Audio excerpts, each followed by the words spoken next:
stuff, ontological oxymorons. I'm your host, Joe Bouchard, a graduate student in education at Liberty University. And with me is Mr. Norman Gayford, a professor of English and philosophy at Genesee Community College. When you think about creativity, what comes to mind? An artist painting a picture, or a musician writing a song are prime candidates.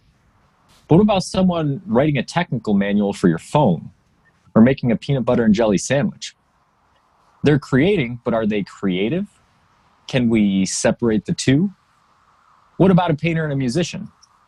If they're using chords or colors that have been used before, are they actually creating anything new at all? Today we look at the complexities of creativity.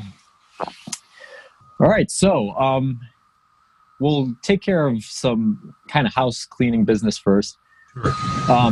If you're on the podcast end of it, you'll probably notice that our audio quality might be a little bit lower. For the first time, Norm and I are not in my studio together recording. We're in our separate locations, and we're recording over distance due to some current world events and things. So we apologize for the lower audio quality. We're coming up with creative solutions on the fly to try to mitigate some of those issues, and hopefully as the weeks go on, things will get a little bit better. But we're trying to deliver the highest quality for you that we can, given the circumstances.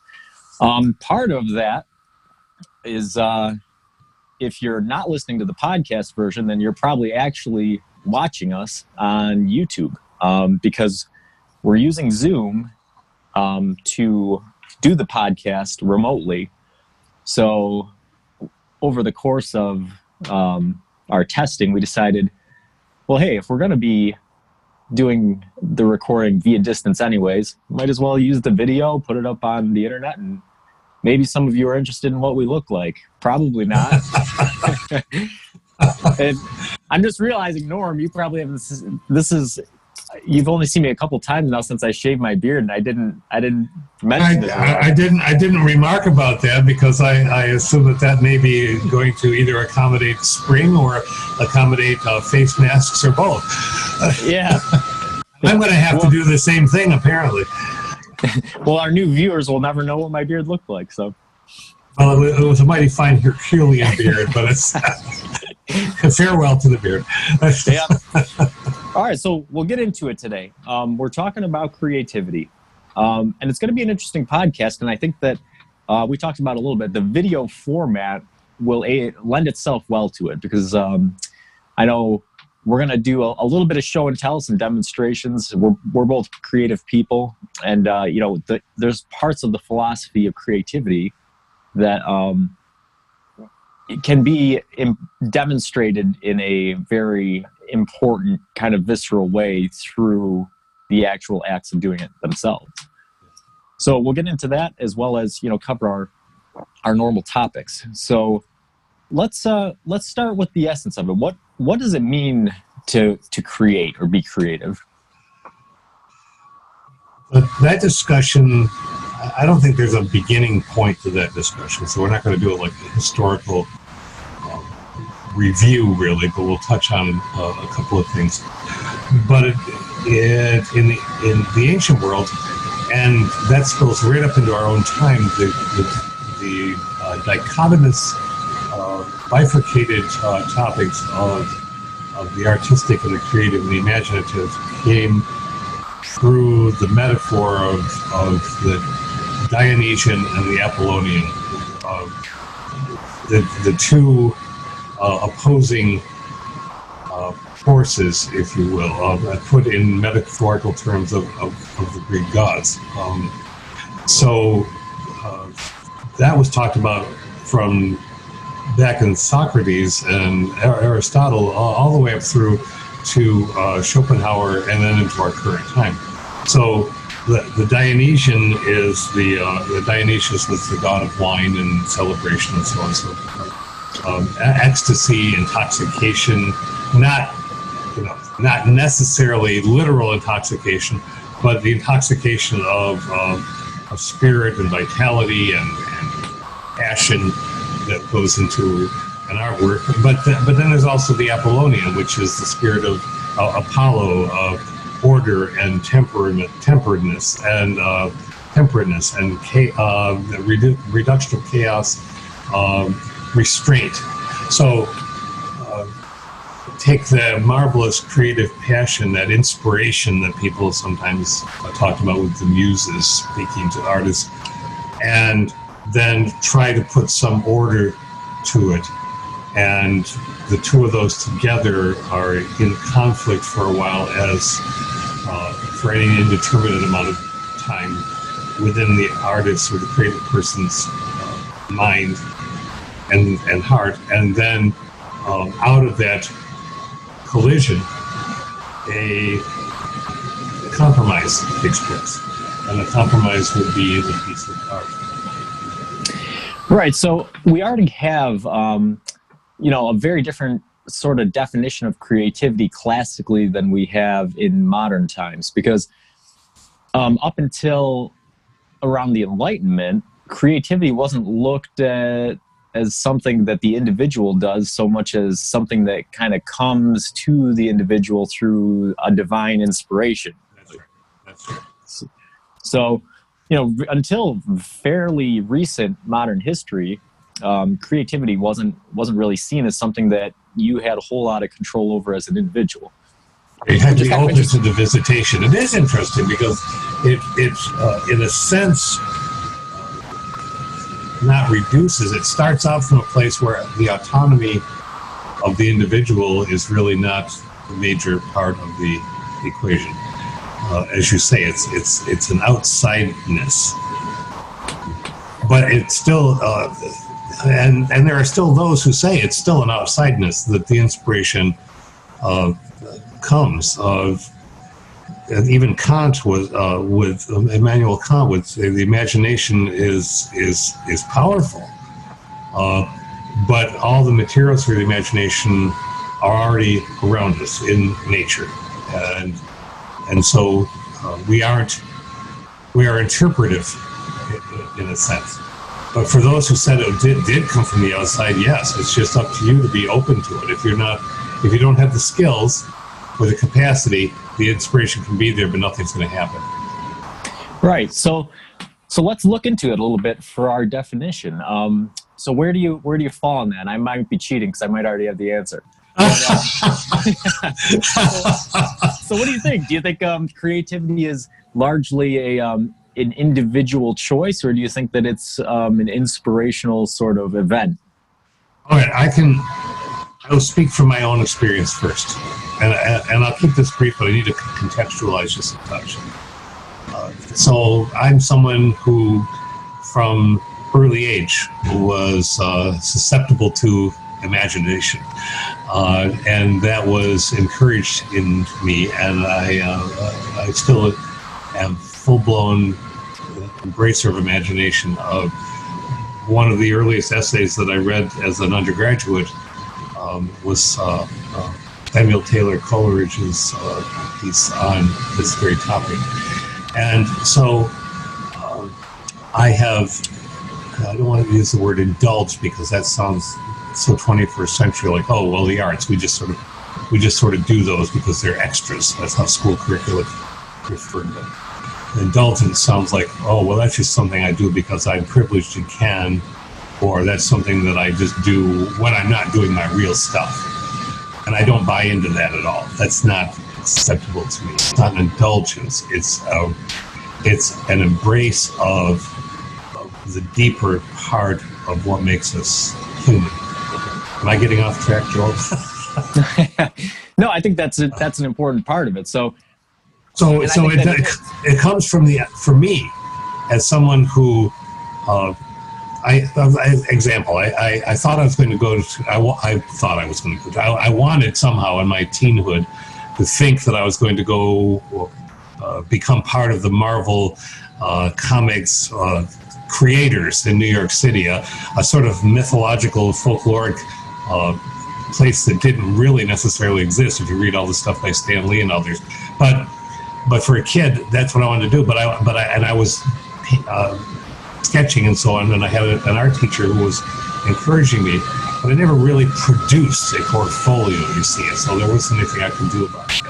fast forward years later, I started sketching off and on in my early middle years, and then I sketched my children when they were born. Kept a notebook of that, and then I went away from it again, and then I came back to it full blown when my daughter was taking art lessons. Became friends with her art teacher and the art teacher's husband, a lifelong friendship, and that led to all sorts of more creativity. So that over the past 5-6 years, I've been taking art lessons from her at a distance with Google Docs and the phone, because she lives in Florida. And I'm doing paper cutting, I'm doing watercolor, I'm doing sketches, I'm doing arrangements or aggregations of various objects, three-dimensional. I'm doing photography, and so it's not an indulgence.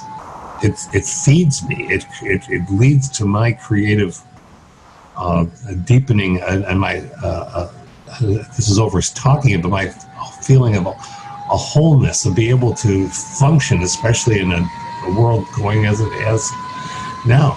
But it still comes from the outside partly for me. Or rather, it comes from so deep in the space inside that I can't target what's going on. Right.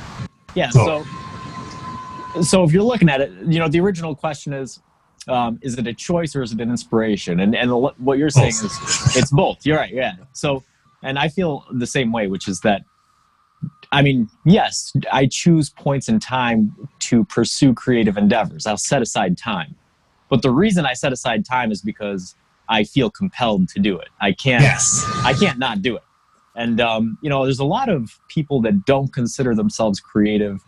But that's kind of a fallacy, because let's paint a picture, right? Let's say you're a very straight-laced businessman and you wear 3-piece suits to bed and stuff, right? And, you don't have you don't have a radio in your car and all this other stuff, right? You just not creative at all, right? Yeah. Well, the thing is, that guy still has dreams. When he goes to bed at night, his mind weaves a tapestry of things that happen that aren't real, and so that shows you that humans inherently, outside of rational choices or conscious sort of dealings, are creative. The human brain is a creative thing, and everybody has it. Yes. So, getting back to what does it mean to create, let's kind of incorporate that into it. So we're trying to define the essence of it. What does it mean to create? So dreaming would be a creative act, do you think? Yes. Albeit a subconscious or unconscious or combination of those. Yes, it's a creative act because it is taking elements and putting them together in some kind of vignette, visual narrative, or sometimes you just see things in a dream and you have no idea what to make of them. You realize that you see them. You even sometimes realize you're in a dream, but you don't know what to make of it. So it's not so. Yeah, I agree. It is very much a creative act. So dreaming would be really a very classical form of creativity where it's pure inspiration. You don't really have a whole lot of control or conscious input into what's happening, but you are being creative through a subconscious sort of force, as opposed to something like problem solving in a business setting where, without a doubt, there's subconscious elements. There's things that you are unaware of from your experience that you're drawing on to problem solve. But largely in part, you're being compelled to be creative, because it's your job. You're getting compensated for it. So you're making a conscious choice to try to come up with creative solutions to a problem. Isn't that interesting? That part you just said, you're being compensated for it. This is that dichotomous, that bifurcated Western notion that because I'm getting paid for it, somehow this can't be assumed or characterized as creative because, damn it, I'm being paid for it. So I'm answering on a time clock, or I'm contracted to do this kind of work. I think that's one of those notions that we nurture, perhaps without even realizing it, immersed in the culture that we are. That really is sort of false. Yeah, it's definitely. And if you look at it and how people practically use their time at work, especially in upper level positions, if you are a manager of any type in a business, then you are a walking billboard for humanities studies, because you are always using creativity, philosophy, problem solving, all these things that don't get taught in business school or any of these other sections. There's a lot that goes into it that isn't just something you learned in a business course. Right, and a side note to that, and I think you're probably aware of this. There has been an explosion of creativity studies at programs or tracks at colleges, from the community college level up through the graduate level, wherein you are studying creativity to try to make yourself more creative, especially, of course, in those instances where it would be useful and practical, such as the business world. So somehow the creativity as a study, as with so many other things, is an attempt, an institutionalized attempt on a grand scale to bring validity to that which never asked to be defended in the first place. Right, yeah, you're trying to make a commodity out of something that isn't really lend itself well to commodification. That brings me out, just an interesting side note. I was looking at our podcast stats this morning, and thank everybody for listening, because I know that everybody's stuck inside right now, and so we're getting about 6 times the normal amount of listeners that we normally get, despite the fact that you and I haven't released any new episodes in over a month. So that's cool. But the other interesting thing about that is that we did an episode on economics, I don't know, probably 4 or 5 months ago. And the economics podcast is our most listened to podcast of all time. And in the last 30 days, it's been listened to twice as much as the next podcast, which was our most recent. Isn't that interesting? Yeah, economics, people are very interested in it, and you could have a lot of reasons for that. I suppose I said in that episode that I think economics is almost an extension of philosophy, because you can almost look at everything in terms of markets, a supply and a demand, and all these other things. So we're taught to do that. Right.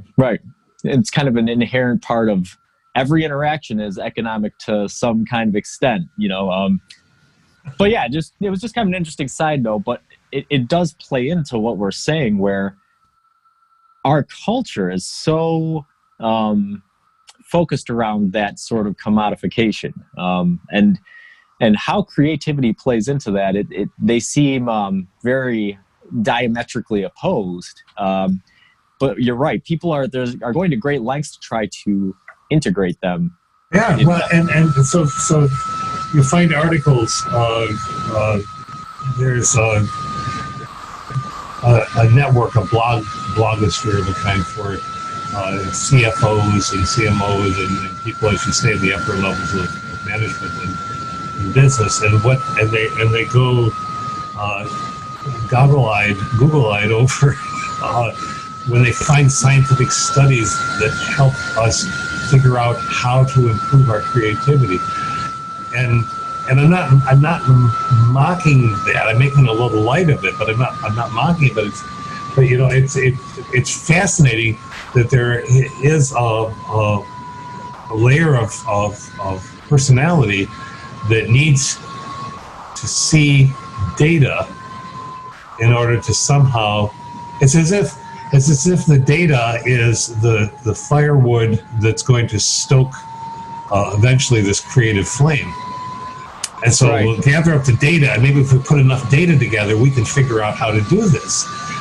And I think that works for some people. So I truly am not mocking it, but it seems like the long way around. Right. All right. So I'll have the big reveal because I've had the answer, and now I'll use it. There's a study that just came out on creativity, and what they were looking at was jazz musicians improvising, and they looked at musicians of various talent levels, and what they found was that there's this sort of built-in conception of creativity as being a right-brained activity. Your left brain is all analytical and very mathematic and all this stuff, and then your right brain is your creative side. And that sort of exemplifies what we've been talking about up to this point. You got your businessman and your hipster artist or whatever.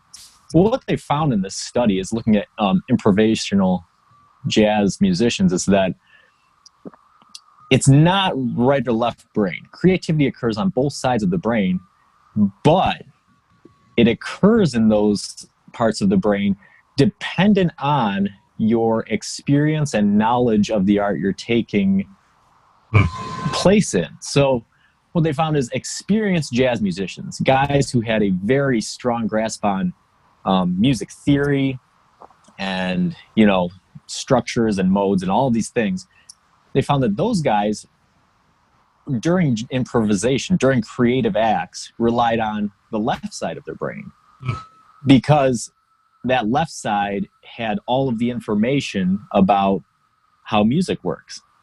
And so what would happen is they were relying on that side, but they were relaxing the executive control portion of their frontal lobe. So in other words, all of the knowledge was there, but rather than actively drawing on it, their brain was subconsciously drawing on the analytical parts of what they knew about music. But what they found with novice jazz players, guys who did not have a firm grasp on the fundamentals of the music, is it was very right-brained. It was all in the moment. What am I doing right now? Okay, I guess I'll try this and see what happens, So rather than it being, the subconscious drawing on the analytical, it was very much consciously drawing on that creative in the moment sort of aspect. So interesting. It's right. It's not purely a right brain thing. And it's, as a matter of fact, it's going to vary from individual to individual based on, the art and the person's background with it and all kinds of different contextual factors.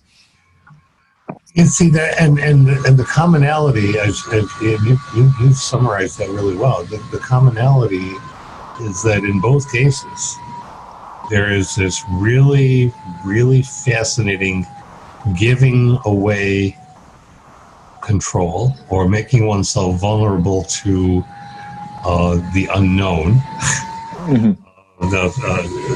Leaping without a net, so to speak. The net's there, perhaps, but it's an embrace of I don't know what step's coming next, and I don't need to. It just will. Right. Yeah. In the one case, it's like if you have somebody who's never tightrope walked before, and they're deciding, hey, I'm just going to go for it and walk on the rope, and then the other guy's an expert tightrope walker, but he's choosing to close his eyes as he does it. But you're right. Yeah. It's that doing something that you are uncomfortable with or is apart from what's going on, and that's where these creativity things. You get into those questions. Can you teach creativity? Can you increase creativity? Well, I think you get into sort of a paradoxical problem there, where I think you can learn ways to increase creativity, but then after you learn them, you can't be consciously thinking about them when you're trying to apply them. Exactly. You have to learn them, and then you have to forget about them and trust that when the moment comes to use them, your subconscious will draw on it. And there's and being honest with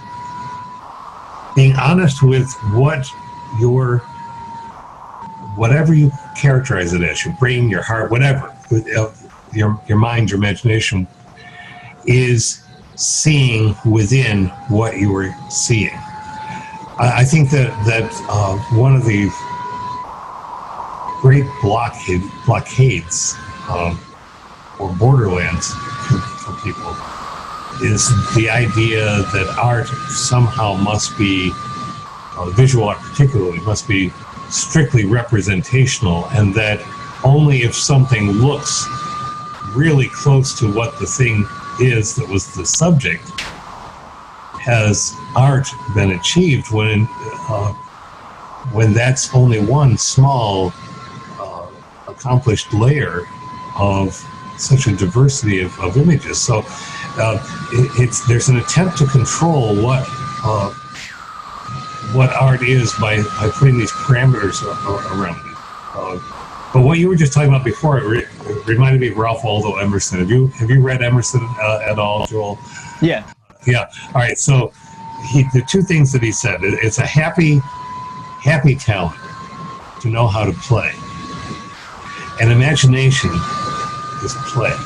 It is being open to playfulness, and think about how much of the messaging still in our culture, and I think this is partly what creativity studies are about to encourage too, is, well, kids play, adults can't do that because we got to be all grown up and taking care of things, as if there's no play in the very decisions you make day to day.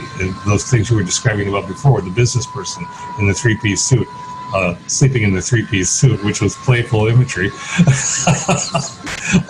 make the point.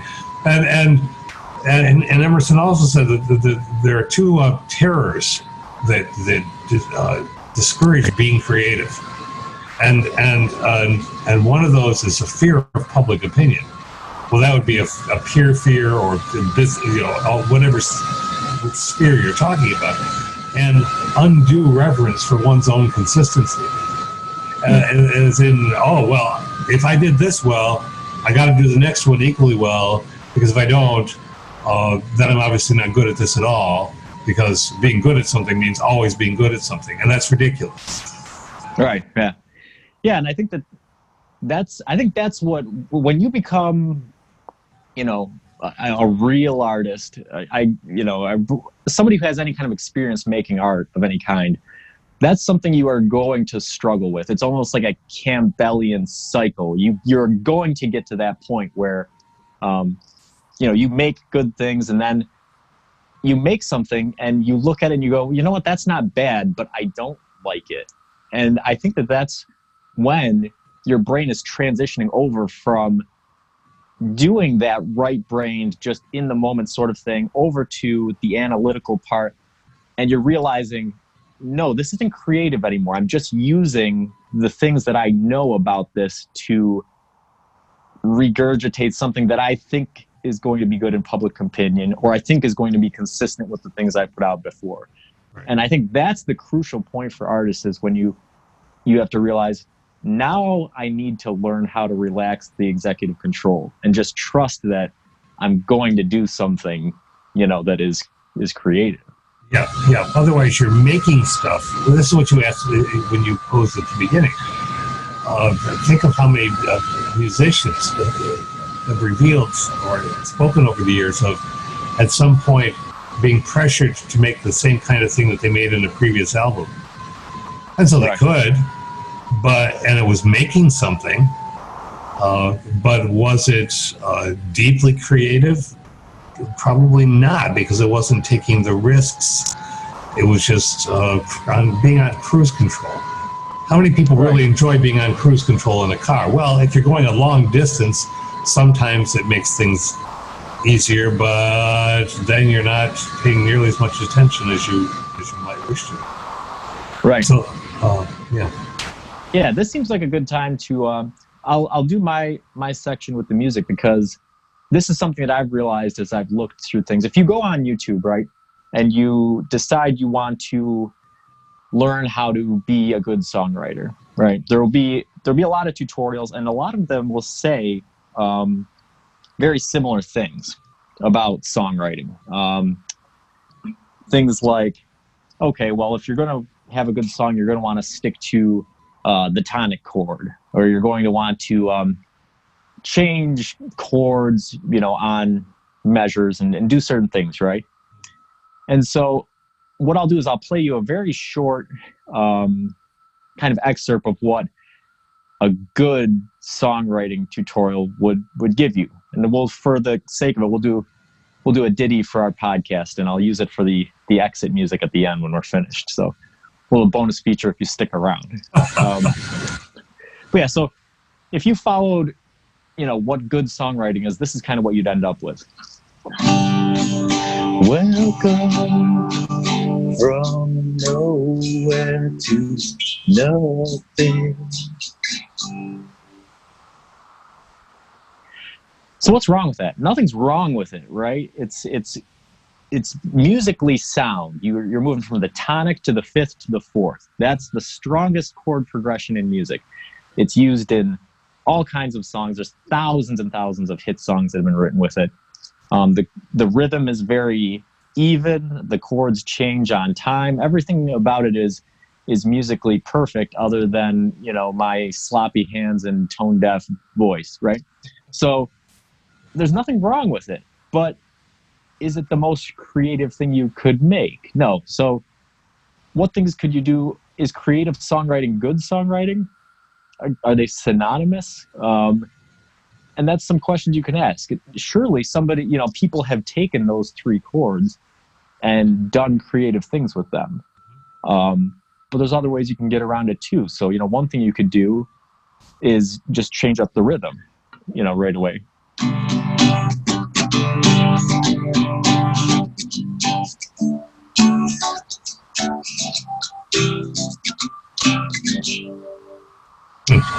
Yeah. Another thing that you could do is you could substitute chords. So maybe that second chord, rather than going to the fifth, we borrow a chord from a different mode.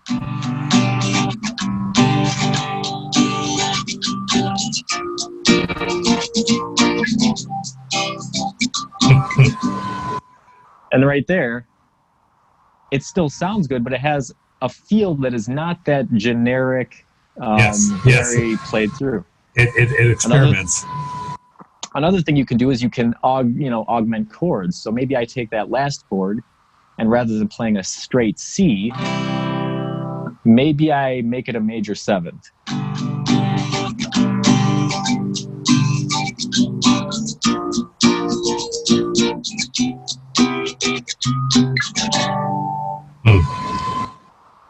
So then if I take that, and I think about the melody line, that first melody line was good because they tell you should use kind of a repetitive melody, right? So I had a melody line that sort of followed itself all the time. But there's other ways you can make melodies interesting, by adjusting the shortness or longness of phrases, pitches, all that kind of stuff. So if we kind of added that into our ditty, let me think for a minute, because I'm making this up as I go along. So yeah, you're being creative, man. So if our new version would be, welcome to, welcome from nowhere to nothing.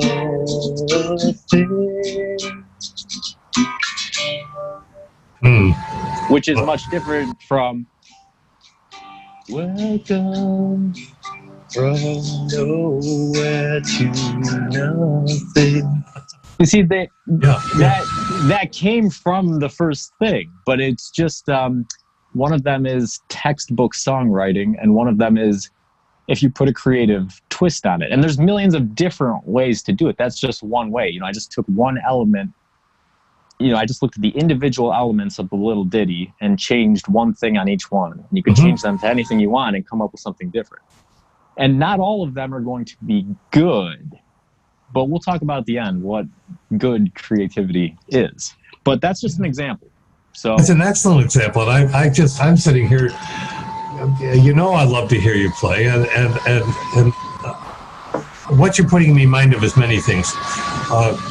Henry David Thoreau, he lived on Walden Pond, but some family members brought him pies. He didn't live all by himself, even though he wrote about living all by himself.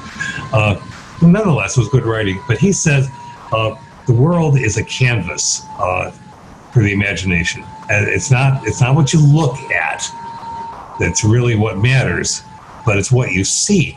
Well, you just did that. It's not what you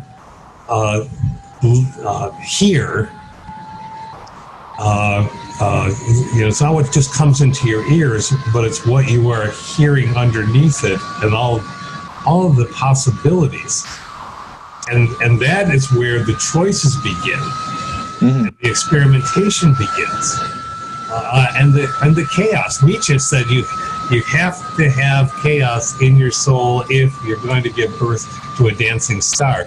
You've got to be able to release yourself into, how about this, maybe that, in order to do these things. Yeah, and again, I think that's something where the creative process for different people of different levels of experience is going to be different. Because I've read interviews with famous musicians where some of them it's been, I was just sitting there, in the shower, and then suddenly the entire song was in my head. Yeah. And then there's been other people where, like you said, I sat down, I strummed one chord, and I thought, well, where do I go from here? And then you just made a series of small choices. And, sometimes they would lead to something creative. Sometimes they'd make something and then say, this is no good, and strip it back to a certain part and make different choices. But that's what makes creativity interesting, is it's not a formulaic thing, because exactly, it's a very messy process. What we're finding out, what the science is showing us, is that it's happening all over your brain, and different people all experience it a different way. So there isn't going to be a cookie cutter process to doing it. And even if, even somebody, here I am I have the same experience level and the same knowledge level as I had 5 minutes ago. But that doesn't mean I'm going to create something the exact same way I created it 5 minutes ago. It's always going to be different. And tell me how you feel. I mean this. How do you feel? Because I saw it in your face. How do you feel about the thing you started out with, and then how do you feel about the thing that you stopped with?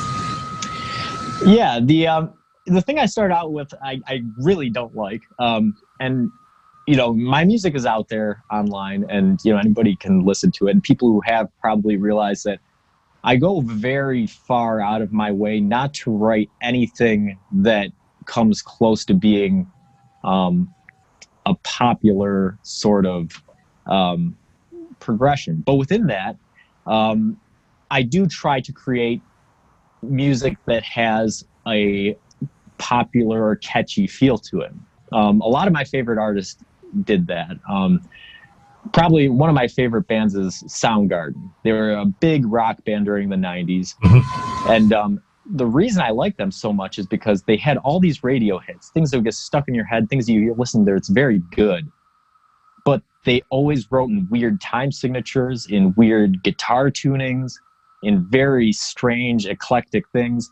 But they took all the weirdness and put it together into something that was very accessible. And that's always what I tried to do. To me, it always seemed, it seemed too easy to just take the regular chords and the regular songwriting rules and create something that people liked.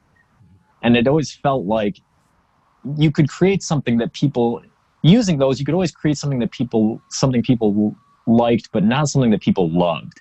And so I always like throwing the weird things in there. That's what makes it cool to me. So, yeah. And then, what I ended up with, is it the best thing I ever wrote? No, I just came up with it off the top of my head. But do I like it infinitely better than the musically correct thing I started with? Yeah, I do. I like it a lot better, Yeah, because it has some sort of individual flair to it. It has something that sets it apart from those thousands of other songs that have been written using the same tools. That's the answer, because I saw it even through Zoom, even through the cameras at a distance. I saw what was going on in your expression, because you felt what Nietzsche would call a quivering. You felt the thrill, however small, of, oh yeah, that's the thing. I'm so grateful to be blessed. I'm surrounded with incredible creative human beings. My daughter is a puppeteer and a performance artist and a dancer and a singer. My son who teaches music. I'm in the process right now with all this stuff going on and teaching online entirely because of what's going on. But I have 3 different friends who are asking me, having me read through their books to edit. And editing is a creative process of a different kind because you're trying not to step on the voice of the writer. You're trying to help tune the voice of the writer to clarify, much as what you did when Amanda gave me these earbuds to clarify the sound. I think editing is a creative act.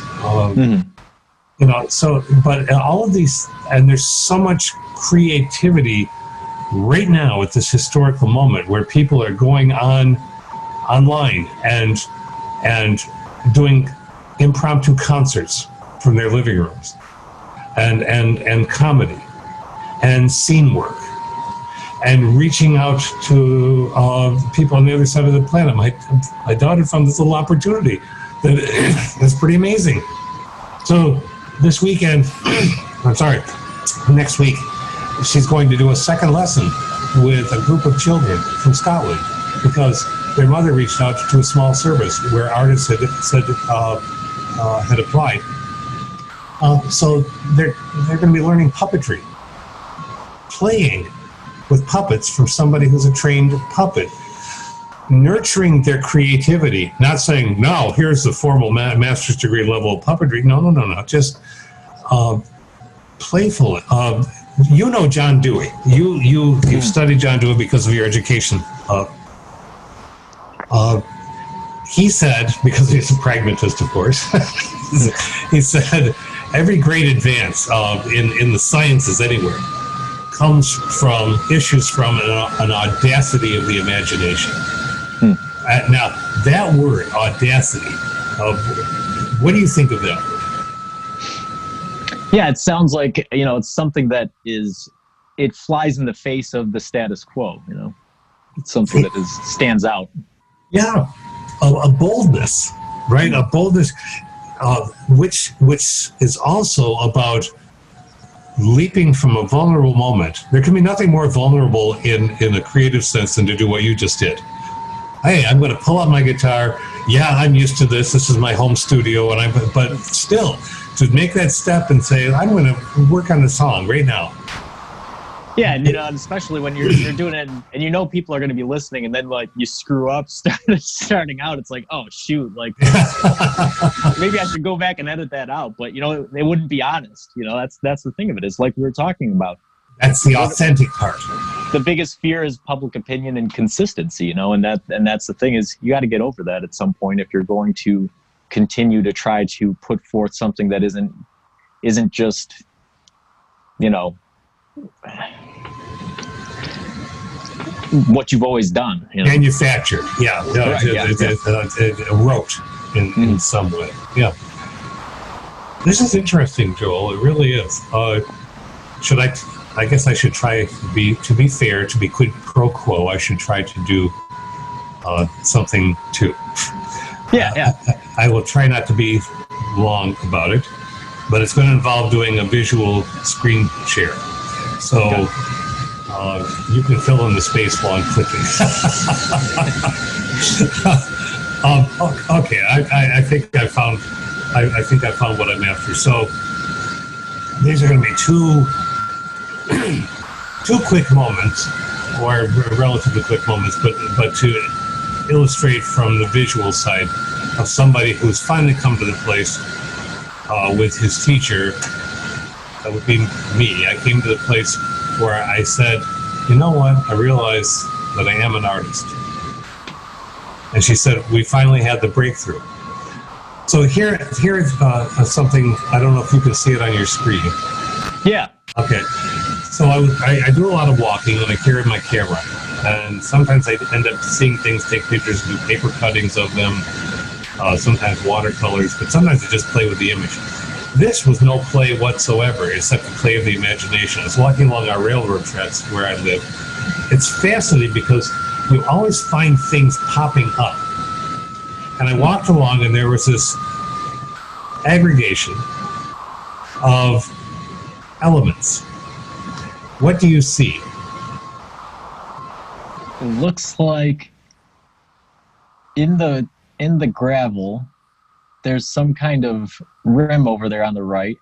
Yep. And then what is the white circle? The white circle is a piece of metal that came off, apparently, a barrel from the railroad track. Okay, so the rim is probably the outside of the... Right. Okay. And I stopped and I said, oh my gosh, a bicycle.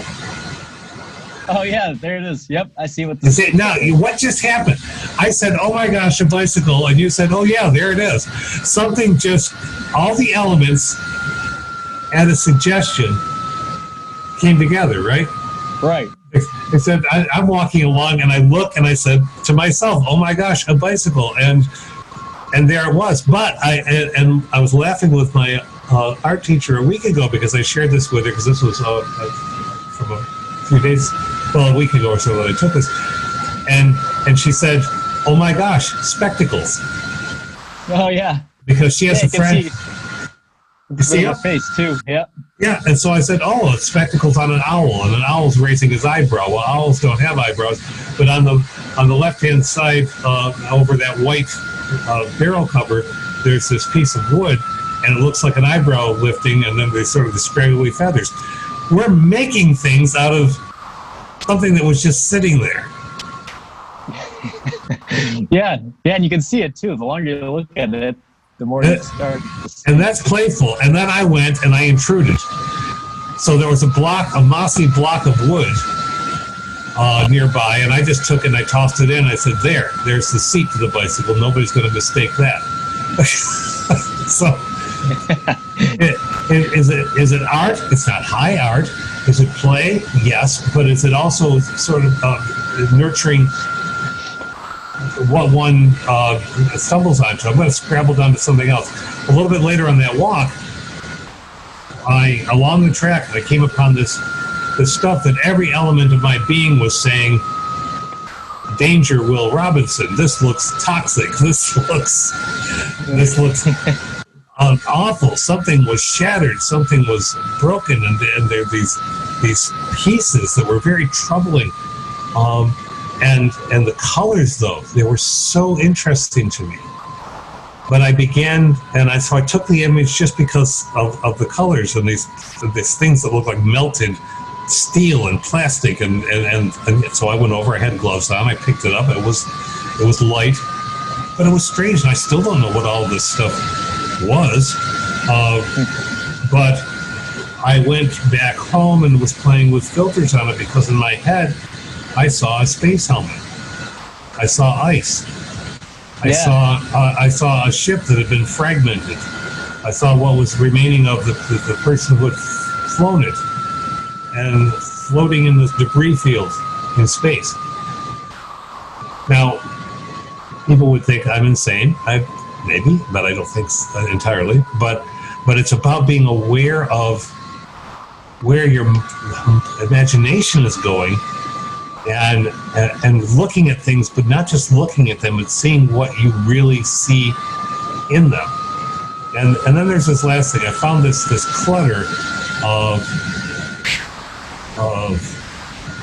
broken pottery and shards and metal burned pieces. Again,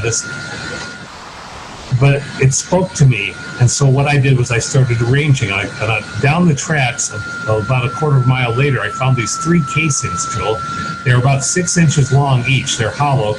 They're bent at the end, and I swore they looked like some kind of artillery casings. But there wasn't artillery being fired up on them. I don't know what these things are, right? But I saw these circular kind of and terracotta kind of shards. And then I went back down the other part of the track, picked up some of that debris, tossed it in, and in my mind, I was beginning to see a thing that I called exploded world, diaspora, which is a large outgoing, running away from something, a movement of a population, a planet blowing up, and 3 ships getting burned and blasted as they're trying to get away from it. Yeah. But then I changed the color. And just by playing with the light filters, this side is what took, and I began to see as something almost like anime or manga-ish creature, butterfly opening up and technological stuff falling out of it. So I told my art teacher that clearly right now with everything that's going on on the planet, there's a lot of feeling like things are falling apart, fragmenting, and lots of feelings of trying to run away from that which is. Is it art? Well, I think so. But like you, taking a basic set of comics chords and saying, no, that's safe. I'm not going to be safe. For me, seeing something and then seeing into something and trying to see something very freshly when it's just been sitting there for who knows how long, that's the taking of the risk. Yeah, it's really, it's like a Rorschach test of, in nature. And really, that's what a lot of the first creative acts were like. You're not doing anything different than what people thousands of years were doing when they were looking up at the night sky and trying to make constellations out of what they were seeing, Yes, and it's me. And now we're back to that common thing. It's what you're hearing. It's what you're really seeing beneath what you just are glancing at. I remember a moment when I first, my family gave me this lovely camera that I'm beginning to finally learn how to use, and I'm going to stop the share on this with it.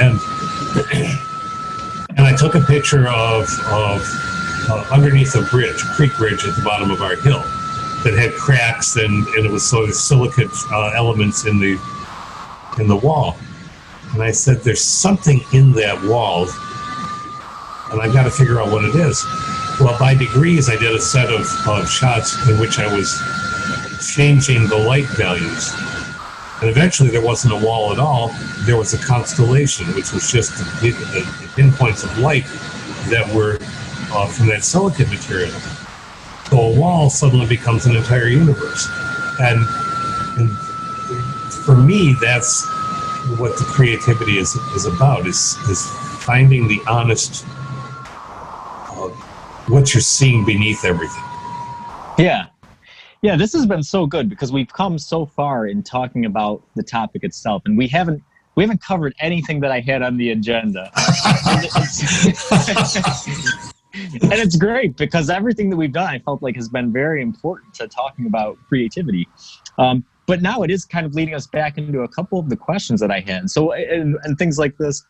So let's look at speculative. Well, we covered the essence this whole time, and the formative we did a little bit of, but let's go to the speculative. So let's jump right to that question. How do we measure creativity outside of culture? Meaning, how much does culture play into the things that we consider creative, and how much does culture discourage things that it considers ugly or, badly creative? You look at avant-garde music or atonal music, or like what you're doing, found art. Yeah. A lot of people would say, "No, that's not art. You just took a bunch of junk and put it together." Yep. So how do we? Is there a way we measure it, creativity, or what we're doing outside of the culture that we live in? Well, yes. Aesthetics philosophy has changed over the years and offers various benchmarks or rubrics, as we would call them in education. But one of the ones that seems most consistent is, does it move us? Which itself is a metaphor, isn't it? Because well, maybe it does. You're looking at a painting and you move, or you're starting to snap your fingers or dance with a tune.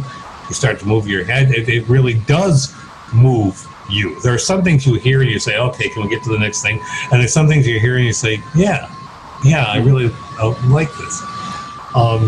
So I think that what the culture prescribes or expects is not really what's necessarily high on the list.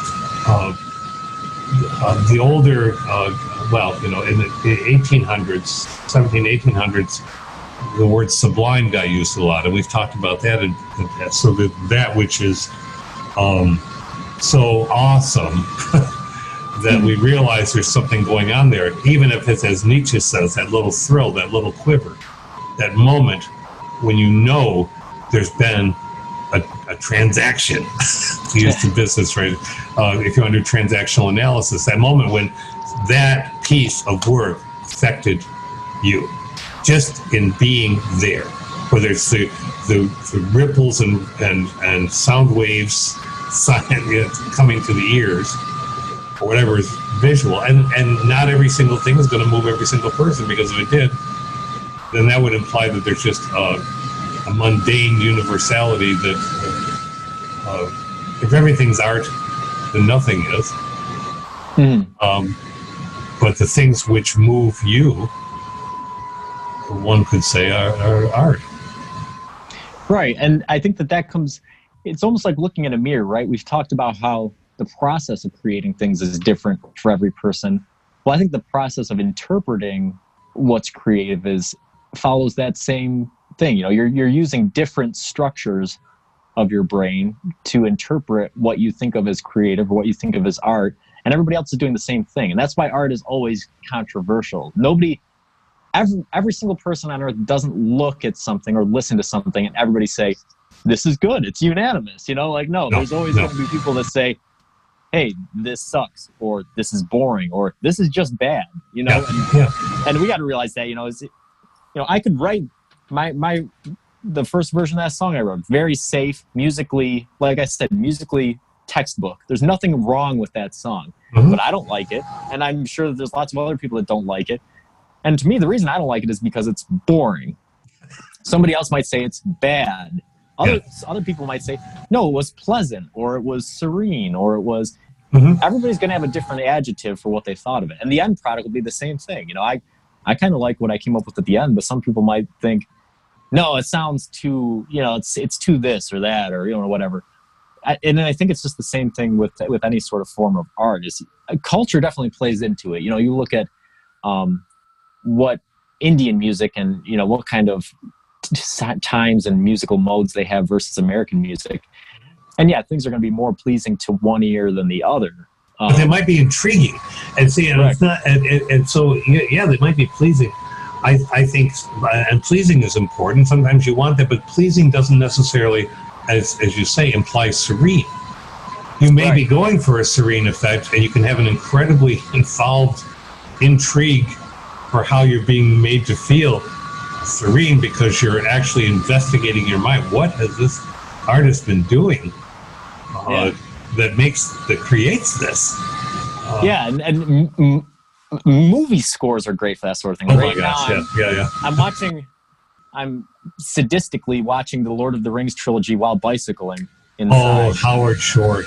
So just 3.5 hours of biking while I'm watching these movies. But you listen to the music, and yeah, some of the music is pleasant, when they're in the Shire and stuff, but some of it is unpleasant, but it's still very moving. It's incredible. You listen to it, and it's just, oh wow, this is, and of course, my favorite stuff is the Star Wars music, and some of that is just incredible because of the kind of soundscapes they're creating. It almost sounds magical, really actually magical. And you think about that, what would those movies be like without the music? Would you feel the same way about them if you didn't have that specific music?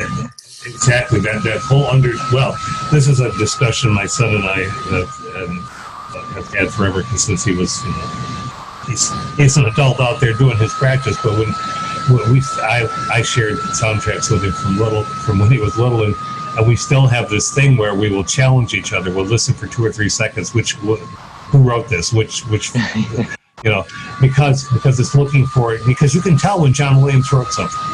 Yeah. You can. Hans Zimmer, absolutely. It's one of our favorites. And Howard Shore, he gave me a book at Christmas about the creative, the interviewing Shore at length about what was going on when he wrote those masterful pieces. So yeah, we can all agree. Maybe we don't like the same exact sets of pieces. Maybe somebody likes the Shire more, somebody likes the Tower of Orthanc more as musical pieces. But the range and what is done there are philosophers who have said in various ways that the creativity is the mystery of freedom. That freedom is anxiety. That's what the existentialist says. But there's a great freedom because of the anxiety. Because if you wake up and you realize you're seeing the world in ways that other people refuse to, or cannot, or let go and ignore, then you have the anxiety of, do I put my vision out there? Do you have the mysterious thing that says, yes, but I need to put this out there. Yeah. Yeah. If nobody hears it but me, I still need to put it into the air. Right. Yeah. So that's real interesting. We'll cover one more question before we wrap it up, and I think this one is really interesting. Kind of the crux of it's leading up to what we've been talking about, and that is, can anything truly be created now? You look at in the past, things were created and whatnot, but you think about it now. And in my intro, I said, an artist or a painter, if you're using colors or brushes that have been done before, as a matter of fact, I've got a painting over here I just did, and I modeled it off of some paintings that Van Gogh did. Van Gogh he loved doing paintings of the blue wall and the table and then a vase full of dandelions or sunflowers. And he did a lot of these paintings. And so I did one, right? And so is that a creative thing? Well, I'm not copying exactly what he did. I didn't try to recreate what he did, but I was just inspired by what he did. So is that a creative act? I'm using colors that have been used before. I'm using brushes. I'm using even imagery that's been used before. It is a creative act. It is a creative act. It's a creative act. First, I'm going to do this sort of pseudo Zen thing and say, how many waves are alike when they crash in on the beach? Right. Probably none of them. Probably none of them. How many snowflakes are alike, right? And so, of course, it's creative because you made it, and you made it, even if you'd made it in an utter attempt at studying a master and we're learning from the strokes and the colors, it's still creative because you are taking the same particles, chemicals, whatever, and putting them together. And they cannot be the exact same thing because of the very nature of the materials, but you are making what you are seeing. So yeah, it's great. Right.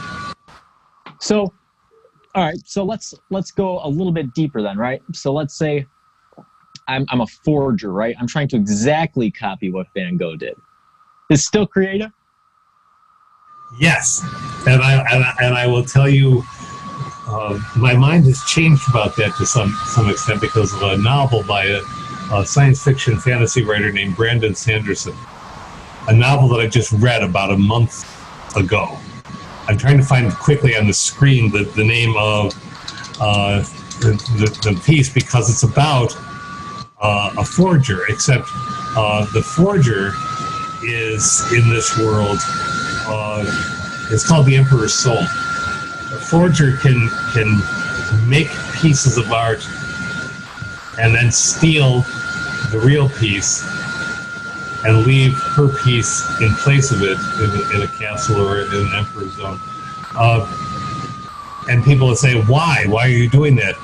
Because I want to show that it is creative, just as creative as the original was, because I can fool you about its provenance. It's mine because I made it. It's not the same as the original, but you don't know how to look at it enough to determine that. Only a specialist really could. But then it also goes on, she's actually forging a human soul, so it goes really into the fantasy world. Yeah, I think a forger is, because a forger, as you said, has all the craftsman knowledge, the basic knowledge of let's say, forging a song. Mm-hmm. Because there are people who do covers and they try to sound exactly right. All right. So are you being Elvis Presley if you imitate or forge Elvis Presley? No. are you entertaining people and actually bringing your own, because you invariably are going to be bringing your own nuances into it, even if you're trying to play being Elvis. I know that's done around here so much, that's why I bring that one up. But I think you can't help but stumble into fresh space, even when you're trying not to. Yeah. And I think that I'd probably agree with you. This is a big philosophical question in creativity, because there's the kind of the positions that open up are the big position that would argue against you would be the one that says, no, a forger or somebody covering a song has talent, but they don't have creativity because there was no original vision. There's no original vision. They just have the talent and the tools to copy what was already created by somebody else. What would you think? Well, I certainly understand that argument, and I think that I would even accept that in some circumstances, but not universally, because the artistic forger, so to speak, is trying to insert her or their own take, even as they're imitating what is there. Right. In other words, I think that they are adding. There's an accretive process, ever so subtle perhaps, that the really fine forgers would be doing, almost as if to say, putting one little extra brush stroke at the bottom just to see if anybody would notice. Or, that shadow wasn't quite right because the master wasn't perfect. And there's a shadow on that tree that I'm going to just adjust slightly because that's where the angle of the light would be coming from. So I think there is an artistry in that. Yeah, exactly. I've done, like I said, I painted a thing that was inspired by Van Gogh's, and I've played covers of other people's songs and stuff. And I think you're exactly right. I think it is a creative process, but the creative process is much more similar to what you mentioned earlier about editing.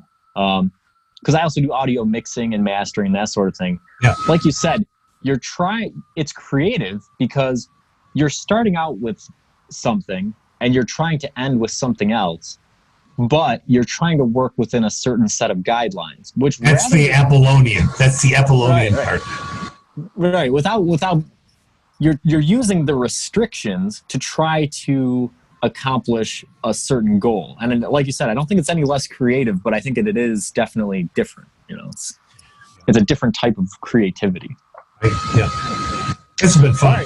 Yeah. This has been great. I think that we covered a lot of ground, and we might dive a little bit deeper into some things next time, or maybe we'll head in a totally different direction. We'll have to talk about it a little bit when we're done here. But All right, everybody, thanks for listening or watching, and until next time, keep pondering.